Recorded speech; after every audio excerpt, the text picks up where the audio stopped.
성부와 성자와 성령의 이름으로 말씀드립니다.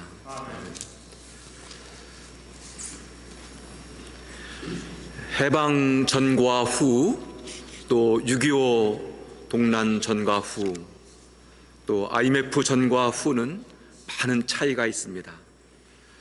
미래학자들은 코로나19가 종식되어도 코로나19의 시대로 돌아가기는 어려울 거라고 말합니다.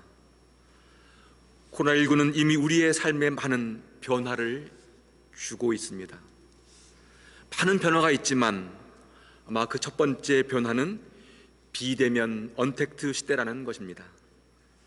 우리는 직접 만나서 얼굴을 마주보고 함께 공감하고 소통하면서 살아왔습니다. 그런데 코로나19는 접촉하지 말라고, 사회적 거리를 두라고 말합니다. 우리는 지금 비대면 언택트 시대를 살고 있습니다. 학교 교육과 회의, 상업상의 거래, 그리고 예배도 이렇게 비대면으로 드리고 있습니다. 이런 비대면 언택트 시대가 언제까지 계속될지 우리는 알 수가 없습니다. 두 번째 변화는 구매 활동입니다. 우리는 물건을 사기 위해서 시장이나 마트에 갔습니다. 하지만 이제는 집에서 온라인 쇼핑을 통해서 원하는 물건을 구입하고 그 물건을 집에서 받습니다. 세 번째 변화는 여행일 겁니다. 특별히 해외여행이지요. 백신이 개발되고 치료제가 보급되어도 당분간 해외여행이나 국내여행까지도 여행을 자유롭게 할 수는 없습니다. 많은 사람들은 2023년이 돼야만 해외여행이 가능할 거라고 말합니다. 여행을 좋아하시는 분들, 또 일상의 삶을 떠나서 잠시 새로운 곳에 가서 삶의 활력을 찾고 싶은 사람들에게는 매우 우울하고 힘든 소식입니다. 네 번째 변화는 재택근무입니다. 우리는 그동안 회사에 출근해서 일을 했지만 지금은 출근하지 아니하고 집에서 일하는 재택근무 시대가 되어 있습니다. 이제 도심에서 사무실 임대 사업을 하는 사람들은 점점 힘들 것이고 인터넷을 모르면 살기가 어려울 겁니다. 다섯 번째 변화는 1인 세대가 더욱 가속화되고 있다는 겁니다. 2020년 말 우리나라의 1인 세대는 900만 명이 넘습니다. 1인 세대가 전체 세대의 39.2%가 됩니다. 이런 사회의 사람들은 외로움과 그리움, 고독한 삶을 살게 될 겁니다. 그리고 어쩌면 더 많은 애완동물을 기르면서 그 외로움과 그리움을 달래는 사람들이 더 늘어날 겁니다. 이런 거대한 변화의 물결과 급류 속에서 우리 모두는 새로운 미래를 향해서 가고 있습니다.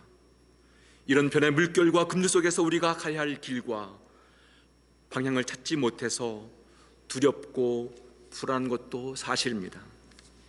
연세가 많으신 분들은 이런 변화에 적응하는 일이 너무도 힘들고 낯설고 고통스러운 시간입니다. 오늘의 성사 말씀은 이런 세상 속에 살고 있는 우리들에게 우리의 눈과 길을 열어주는 말씀으로 가득합니다. 1독서 사무엘상은 소년 사무엘은 엘리 밑에서 야훼를 섬기고 있었다. 그때는 야훼께서 말씀도 자주 들려주지 않으셨고 계시도 보여주지 않은 일도 드물었다. 엘리는 이미 눈이 어두워서 앞을 잘 보지 못했다고 전합니다. 어린 사무엘과 나이가 많은 제사장 엘리가 서로 대비되어 있습니다. 제사장 엘리는 옛 질서와 과거의 전통을 상징하는 듯합니다. 반대로 어린 사무엘은 새로운 질서와 새로운 비전을 상징합니다. 엘리는 이미 눈이 어두워서 앞을 보지 못했다는 표현은 나이가 많아서 시력을 잃었다는 그런 말은 아닐 겁니다. 어떤 의미에서는 영적인 눈과 판단력이 매우 흐려졌다는 말일 겁니다. 엘리 제사장은 40년 동안 영적인 지도자로서 제사장직을 수행했고 판관으로서 정치 지도자로 역할을 감당했습니다. 세상의 눈으로 보면 그는 성공한 사람입니다. 하지만 오늘 성서 말씀을 잘 보면 그는 두 아들의 아버지로서 실패한 사람입니다. 두 아들 홈리와 비느하스는 온갖 못된 일로 하나님의 마음을 아프게 했고 하나님의 눈을 거스른 일을 반복했습니다.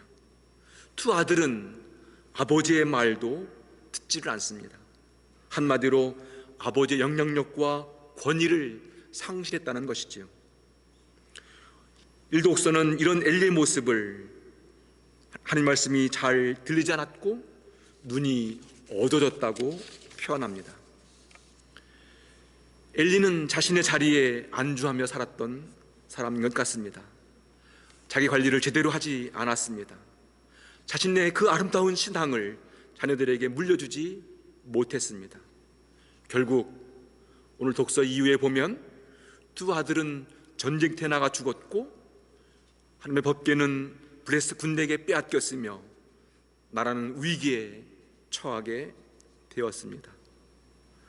반대로 어린 사무엘은 하나님의 성전 법궤 옆에서 잠을 자며 생활하고 있습니다. 이런 모습은 영적으로 깨어있는 신앙인의 모습입니다. 더 좋은 쓰임을 받기 위해서 기다리고 준비하는 신실한 신앙인의 마음과 태도를 보여줍니다. 어린 사무엘은 하나님의 놀라운 계획과 새로운 비전을 듣습니다. 한마디로 엘리의 낡은 시대는 가고 새로운 사무엘의 시대가 다가오는 것을 예고하고 있습니다. 하지만 어린 사무엘은 너무 어려서 제사장이 부르는 소리인지 하나님께서 부르는 소리인지를 분별하지 못합니다. 이런 어린 사무엘에게 나이가 많은 엘리 제사장의 도움이 참으로 컸습니다. 엘리의 눈과 귀는 어두웠지만 여전히 오랜 경험과 연륜 속에서 삶의 지혜를 가지고 있습니다. 엘리의 경험과 연륜이 어린 사무엘로 하여금 하나님의 부르심과 새로운 계획과 비전을 듣는데 도움을 줍니다. 사자성어 가운데 온고진이라는 말이 있습니다. 옛것을 익히고 그것으로 미루어 새 것을 안다는 말입니다. 이처럼 오랜 세월 신앙의 유산과 전통을 갖고 오신 신앙의 어른들과 미래 세대가 더 깊은 영적인 관계를 맺을 때 거기에서 새로운 것이 가능하다는 말일 겁니다. 2대 3대 성교 신앙을 지켜오신 분들과 새로운 교들이 더 깊은 친교와 사랑을 나눠야만 더 좋은 꽃을 피우고 열매를 맺을 수 있습니다. 지금 우리 교회는 이런 영적인 관계의 맺음이 더욱 필요한 시대를 살고 있습니다. 옛것과 새것이 조화를 이루고 더 깊은 친교를 나눌 때 우리 교회는 더 풍성하고 넉넉한 제자 공동체가 될 수 있습니다. 오늘 복음은 공생애를 시작하시는 주님께서 제자들을 부르시는 이야기입니다. 주님은 당신의 부르심에 응답한 제자들에게 이렇게 말씀하십니다. 정말 잘 들어두어라. 너희는 하늘이 열리는 것과 하나님의 천사들이 하늘과 사람의 아들 사이를 오르내린 것을 보게 될 것이다. 하늘이 열린다는 이 말은 매우 상징적인 표현입니다. 이것은 영적인 각성, 영의 눈이 맑아진 상태, 새로운 깨달음을 얻은 것을 의미합니다. 창세기에 보면 야곱은 낯선 광야의 잠을 자다가 꿈에서 하늘과 땅을 잇는 돌계단을 보았습니다. 그리고 그 돌계단을 하나님의 천사들이 오르락내리락 하는 모습을 보았습니다. 야곱은 이 신비로운 경험을 통해서 두려움 없이 삼촌 라반의 집을 향해서 갔고 그곳에서 새로운 인생을 살았습니다. 예언자 에제키엘은 성전에서 기도하다가 하늘이 열리는 신비로운 체험을 했습니다. 그리고 그는 이스라엘 백성을 향한 하나님의 꿈과 기대를 보았고 그 하나님의 꿈을 이루어가는 예언대로서의 사명을 감당했습니다. 주님 역시 세례를 받으실 때 하늘이 열리며 성령이 비둘기 모양으로 임하는 것을 보셨고, 너는 내 사랑하는 아들이라는 그 아들로서의 삶을 당당하게 살면서 구원의 길을 걸어가셨습니다. 오늘 요한복음에서 하늘 위 하느님 영은 같은 의미로 사용되고 있습니다. 반대로 땅은 아래, 이 세상 혹은 우리 육체와 같은 의미로 사용됩니다.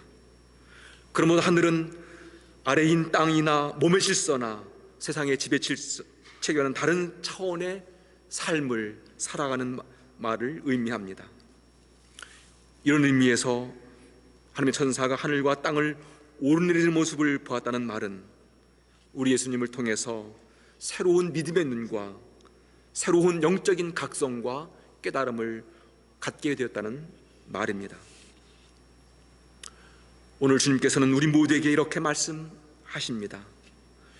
여러분은 하늘이 열리고 하늘과 땅을 이어주는 사다리를 보게 될 것입니다. 그리고 그것은 바로 하늘과 땅을 주는 나를 통해서 새로운 세계를 본 것과 같은 말입니다. 나를 통해서 하늘과 땅을 이어주는 새로운 통합의 세계를 보게 될 것입니다. 이제 여러분은 이 땅의 현실이나 지금 눈에 보이는 그 현상에만 눈과 마음을 빼앗기지 아니하고 새로운 하나님의 질서와 영의 세계와 위를 바라보면서 새로운 삶을 살기를 소망합니다. 그렇습니다. 우리 주님은 하늘과 땅을 이어주는 분이십니다. 우리가 발을 딛고 사는 이 땅에서 이 땅만 바라보지 아니하고 하나님의 통치와 질서를 바라보면서 새로운 구원의 길을 걸어가는 삶으로 우리를 이끌어 가십니다. 우리가 주님 믿고 살아가는 사람이라면 우리 모두는 지금 이 어렵고 힘든 삶 속에서 그 구원의 역사를 바라보며 그 빛을 따라가는 삶을 살아야만 합니다. 오늘 서신에서 바울로는 주님과 합하는 사람은 주님 영적으로 하나가 되고 우리의 몸은 하나님의 성령이 계시는 성전이라고 말합니다. 참으로 놀라운 말씀입니다. 우리의 몸이 거룩한 성령이 임하시는 성전이라는 말입니다. 지금 우리는 코로나19로 정말 힘든 삶을 살고 있습니다. 코로나19는 우리에게 많은 변화를 요구합니다. 우리는 그동안 경험하지 못한 새로운 현실에 적응해 가만 합니다.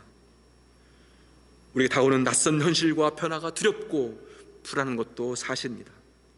하지만 주님께서 우리의 눈과 길을 열어주시어 새 하늘과 새 땅을 바라보게 하시고 그 길로 우리를 인도해 가실 겁니다. 2021년 우리의 눈이 더욱 맑아지고 깨끗해져서 날마다 새 하늘과 새 땅을 열리는 새로운 세계를 보게 하시고 그 길로 나아가는 복된 삶을 살았으면 좋겠습니다. 2021년 어린 사무엘처럼 하나님 앞에 깊이 머물러 있으므로 우리의 귀가 열리어 하나님께서 부르시는 음성, 그 음성에 하나님 말씀하십시오, 이 종이 듣고 있습니다 라고 응답하며 살아가는 복된 삶이 되었으면 좋겠습니다.